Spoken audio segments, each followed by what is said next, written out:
पश्चिम बंगाल के पश्चिम वर्धमान जिले के कुल्टी विधानसभा इलाके के सीतारामपुर में एम्प्लॉय स्टेट इंश्योरेंस स्कीम के तहत एक नई डिस्पेंसरी का उद्घाटन किया गया। राज्य के कानून और श्रम मंत्री मलय घटक ने खुद दिया जलाया और रिबन काटकर एम्प्लॉय स्टेट इंश्योरेंस स्कीम के तहत कई डिस्पेंसरी का औपचारिक उद्घाटन किया। यह डिस्पेंसरी सीतारामपुर में सब बॉयलर ऑफिस बिल्डिंग को रेनोवेट करके बनाई गई है, जो लंबे समय से बंद थी। पश्चिम बंगाल श्रम विभाग की इस पहल से कुल्टी, सीतारामपुर, नियामतपुर, दिसेरगढ़ और आसपास के इलाकों के हजारों ESI कार्ड होल्डर मजदूरों को और उनके परिवारों के सदस्यों को आसनसोल या दूसरी जगहों पर जाए बिना अपने ही इलाके में इलाज, दवाइयां और एक्सपोर्ट मेडिकल सलाह मिलेगी।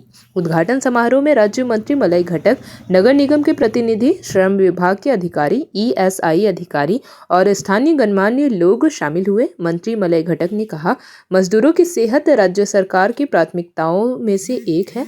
इस डिस्पेंसरी के खुलने से अब से कबीले के मजदूर भाई बहनों को आसानी से और जल्दी इलाज मिल सकेगा। स्थानीय निवासियों और मजदूरों ने इस पहल का स्वागत किया है। उनके शब्दों में, अगर आप इतने लंबे समय से बीमार रहते हैं तो आपको आसनसोल जाना पड़ता है, जिसमें बहुत समय और पैसा बर्बाद होता है। अब इलाज आपके दरवाजे पर है। यह सच में एक बड़ी राहत है। আমি প্রথমেই ESI কর্তৃপক্ষকে ধন্যবাদ জানাই যে অত্যন্ত জরুরি ভিত্তিতে আমাদের এই নিয়ামতপুরে ESI এর যে ডিসপেন্সারি কুলটির সেটিকে আজকে চালু করার জন্য। আপনারা সকলেই জানেন যে আমাদের শ্রম দপ্তর, লেবার ডিপার্টমেন্ট 2011 আগে মানুষ জানতেন না যে এই দপ্তরটা কি কাজ করে। মানুষ জানতেন না যে মাথায় লাগায় না পায়ে লাগায়। কিন্তু 2011 পরে মাননীয় মুখ্যমন্ত্রী মমতা বন্দ্যোপাধ্যায় রাজ্যের দায়িত্বে আসার পরে তিনি অসংগঠিত শ্রমিকদের সঙ্গে সঙ্গে সংগঠিত শ্রমিকদের জন্য যে উন্নয়ন করেছেন, ESI এর দিকে তাকালে কিন্তু দেখতে পাবেন। আসানসোলের ESI একটা সামান্য 100 বেডের হাসপাতালে পরিণত হয়েছিল বামফ্রন্টের সময়। সেখানে কোনো পেশেন্ট যেত না, কোনো চিকিৎসা হতো না।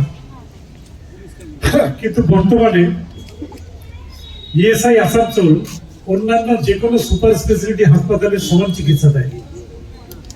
সেখানে যে ধরনের ডাক্তার, যে ধরনের পরিষেবা আছে, অনেক প্রাইভেট যে হাসপাতাল আছে সেই হাসপাতালেও পাবেন না।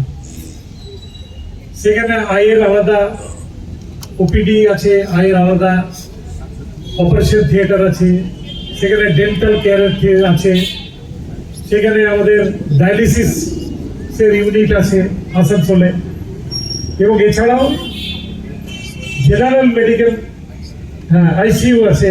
জেনারেল মেডিকেল পরিষেবার সমস্ত ব্যাপারে সেখানে কিন্তু এক্সপার্ট ডাক্তার এবং নার্সিং স্টাফ রয়েছে। বা বামফ্রন্ট আমলে যেতাম তখন ওটা হাসপাতাল না কি ছিল আমরা নিজেরাই জানতাম না। আজ বলতে নেই যা পরিষেবা দেওয়া হয়, আগে হয়তো গুণাগুন্তি কিছু লোক সেখানে যেতেন, পরিষেবা পেতেন না। এখন আমরা যখন ESI হাসপাতালে যাই, প্রত্যেক দিন কিছু না হলেও 500 রোগী সেখানে তাদের পরিষেবা দেওয়া হয়। তাছাড়া নার্সিং কলেজ মলয়দার হাত ধরেই হয়েছে। আমার পূর্ববর্তী বক্তা বললেন যে DLC অফিস, সেই অফিসের বিভিন্ন ধরনের কাজের সুবিধা আমরা পেয়েছি। মাননীয় সভাপতির নেতৃত্বে বিভিন্ন ধরনের নতুন নতুন জিনিস আমরা, যেগুলো অন্য কোথাও দেখতে না পেলেও আমরা আসানসোলের বাসী হিসাবে এর সুবিধাগুলো পেয়ে থাকি।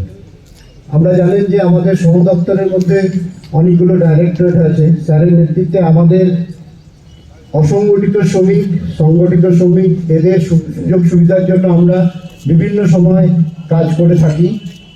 আমাদের শ্রমিক ভবন স্যারের যেটা বিশেষ একটি স্যারের একটা আমরা পেয়েছি, স্যারের জন্যই পেয়েছি আমরা শ্রমিক ভবন। আসানসোলের এক ছাতার নিচে সমস্ত ধরনের অফিসগুলো শ্রম দপ্তরের একত্রিত হয়েছে। JP भारत लाइव, भारत की बात JP के साथ। वीडियो को लाइक करें, शेयर करें और चैनल को सब्सक्राइब करें।